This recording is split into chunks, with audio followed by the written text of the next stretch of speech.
E aí galera, sejam bem-vindos a mais um vídeo do Santa Eclésia. Esse vídeo será a continuação do primeiro vídeo do canal, que nos fala sobre a liderança de Pedro em relação aos demais apóstolos.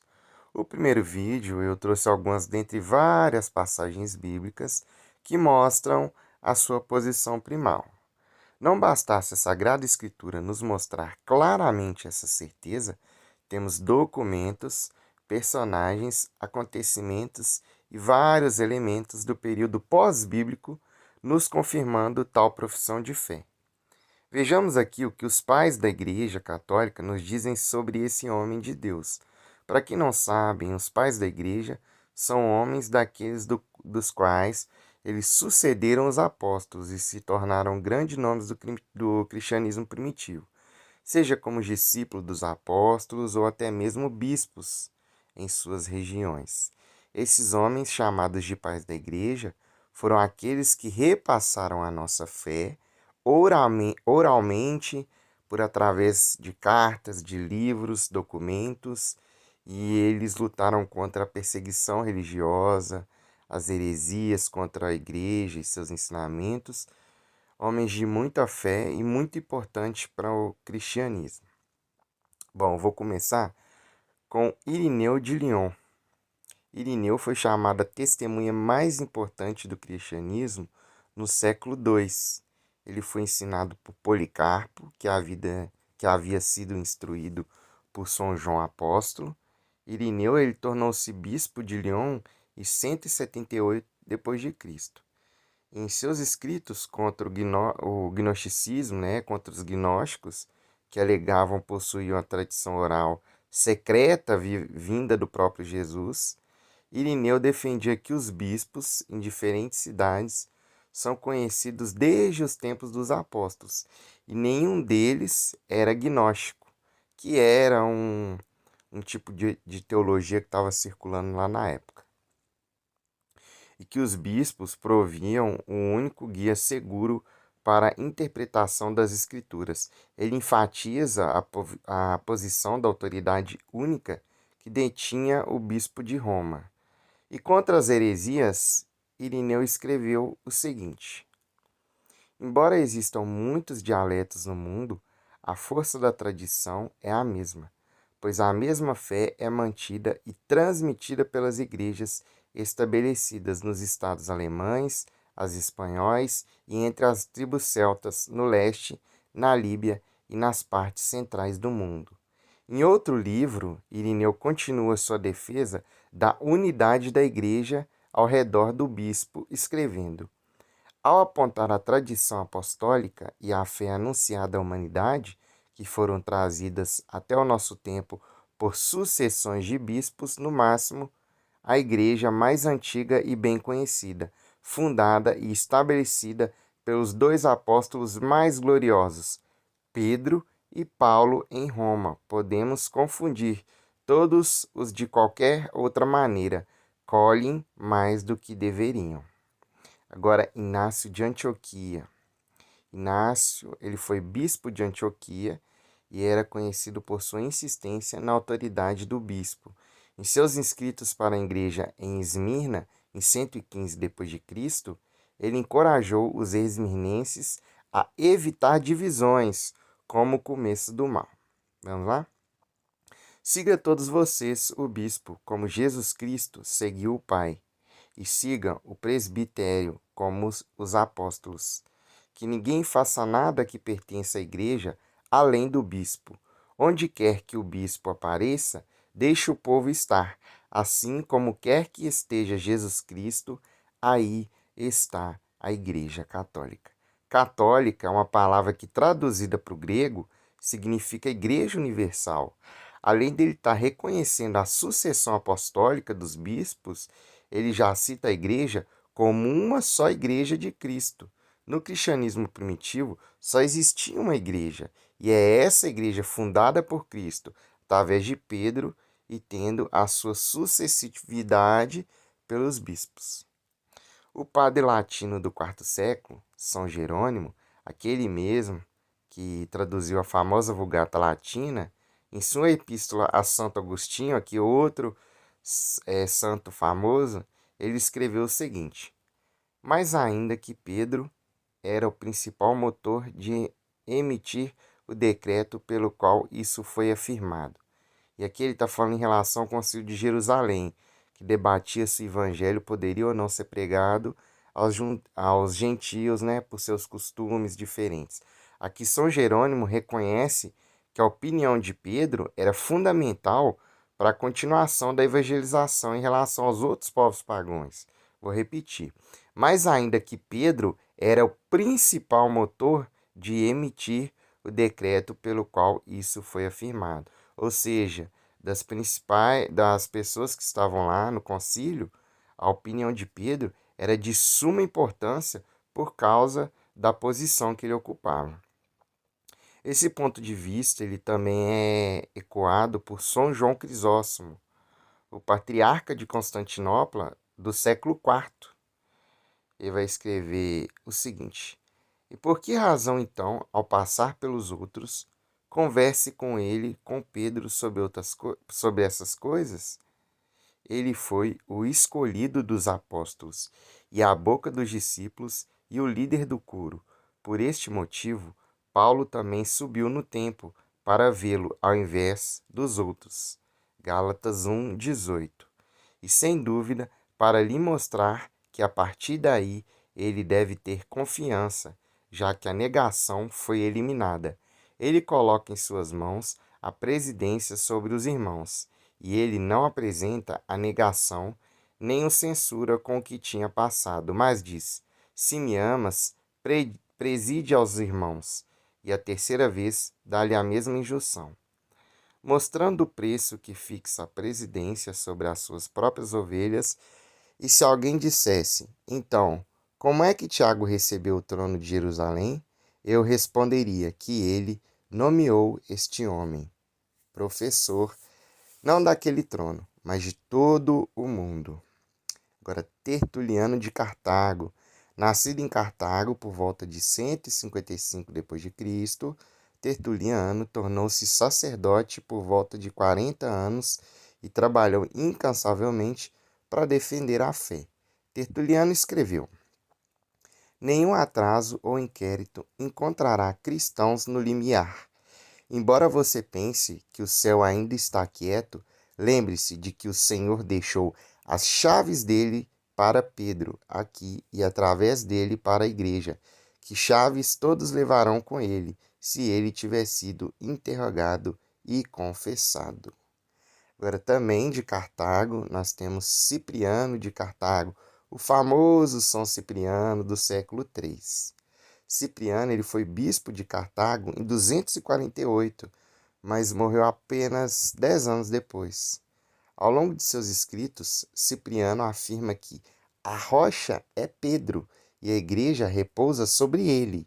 E também afirma que, como a igreja está assentada sobre os bispos, eles também têm autoridade. Ele escreve: eles que partiram da igreja não permitem que a igreja se lembre e traga de volta os caducados. Há um Deus e um Cristo e uma igreja, uma cadeira fundada pela voz do Senhor sobre a rocha. Não é possível montar outro altar, nem criar um novo sacerdócio.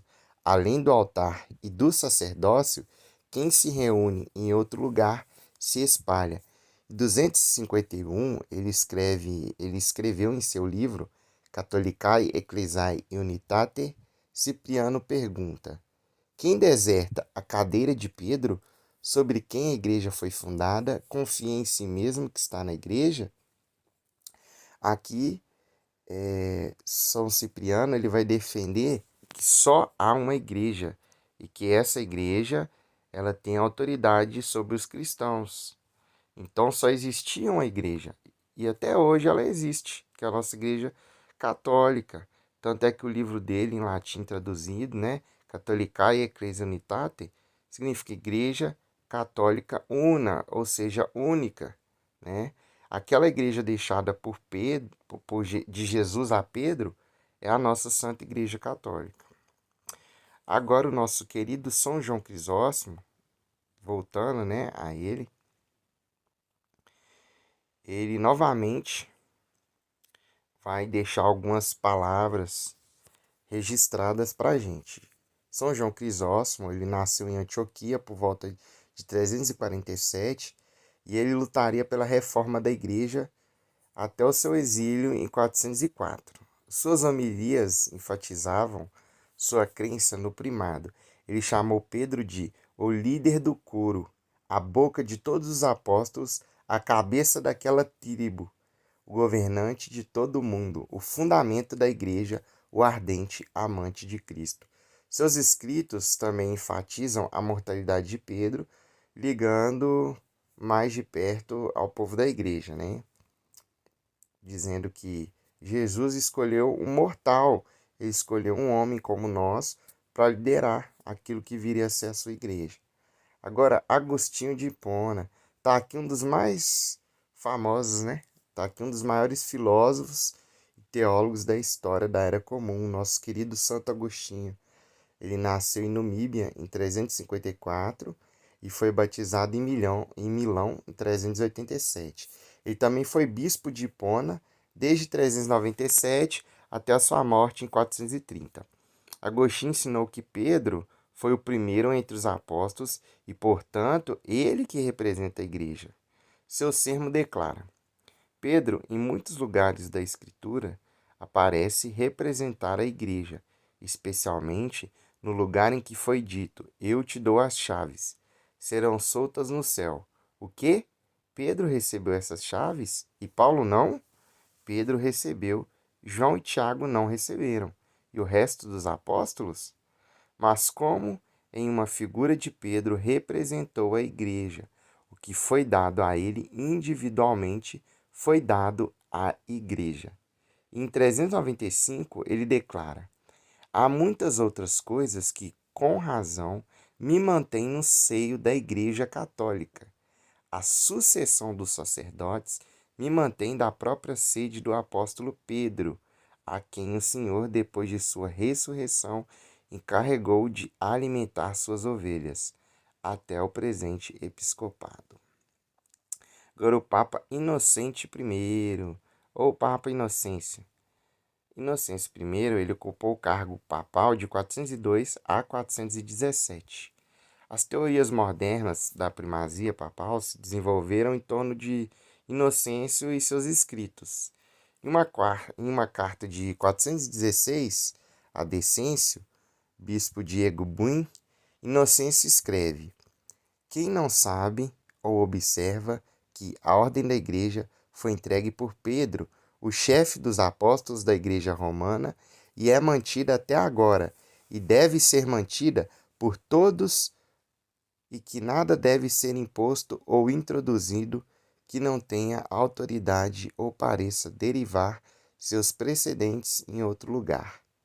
Foi também durante esse período que os bispos começaram a reconhecer a primazia de Inocêncio como papa sobre os outros bispos no Ocidente. Isso fica evidente, entre outros, em uma carta do Concílio de Mileve a Inocêncio em 416 d.C., que alude à autoridade de sua santidade extraída da autoridade das escrituras. Então, a própria Bíblia ela comprova que o bispo de Roma, por ser o mais influente e por Pedro ter sido aquele no qual Jesus escolheu, eles devem liderar a igreja. A doutrina do primado ela estava começando a tomar forma com o papado de Inocêncio. Então esse papa ele foi muito importante porque ele defendeu isso fervorosamente. E de uma forma ou outra, como a Roma era a capital do mundo naquela época, mesmo que Jesus não tenha colocado Pedro naquela posição, como o Império Romano futuramente ele vai entrar no cristianismo, então era muito provável que a cidade de Roma viria a ser a principal cidade dentro do cristianismo. Mas Jesus, já sabendo disso, ele instituiu a igreja dele em Pedro, que foi bispo de Jerusalém e posteriormente ele foi bispo de Roma. E o que o Papa Inocêncio ele faz? Ele defende aquilo que já era o óbvio, né? Mas como existiam várias igrejas, vários bispos espalhados pelo mundo, ele vai defender que a Igreja Católica ela tem que ter influência sobre o bispo de Roma, certo? Então vamos lá. Agora o Papa Leão I, que ele é nascido de 400 depois de Cristo a 461. Com base em seu conhecimento dos textos pretrinos do Evangelho e em seus escritos, é fácil ver que Leão I se identificou com a autoridade conferida a Pedro como bispo de Roma. O próprio Leão foi consagrado bispo de Roma em 440, e ele escreve: o direito deste poder realmente passou aos outros apóstolos, e a ordem desse decreto foi transmitida a todos os chefes da igreja, mas não foi em vão que foi transmitido a todos os que foram confiados, apenas um. Portanto, isso é recomendado a Pedro separadamente, porque todos os governantes da igreja estão investidos na figura de Pedro. Então, em Pedro, a força de todos é fortalecida e a ajuda da graça divina é ordenada, de modo que a estabilidade que por meio de Cristo é dada a Pedro, por meio de Pedro, seja transmitida aos apóstolos. O Concílio de Calcedônia, mais tarde, se referia a Leão como aquele que havia sido acusado pela custódia da videira pelo Salvador. Agora, o que o Catecismo da Igreja nos ensina em relação a este assunto? Eu separei aqui duas partes. Movidos pela graça do Espírito Santo e atraídos pelo Pai, acreditamos em Jesus e confessamos: Tu és o Cristo, o Filho do Deus vivo. Sobre a rocha desta fé, confessada por São Pedro, Cristo construiu a sua igreja. Simão Pedro ocupa o primeiro lugar no colégio dos 12. Jesus confiou-lhe uma missão única, através de uma revelação do Pai. Pedro tinha confessado: Tu és o Cristo, o Filho do Deus vivo. Nosso Senhor então declarou: Tu és Pedro, e sobre esta pedra edificarei a minha igreja, e as portas do inferno não prevalecerão contra ela.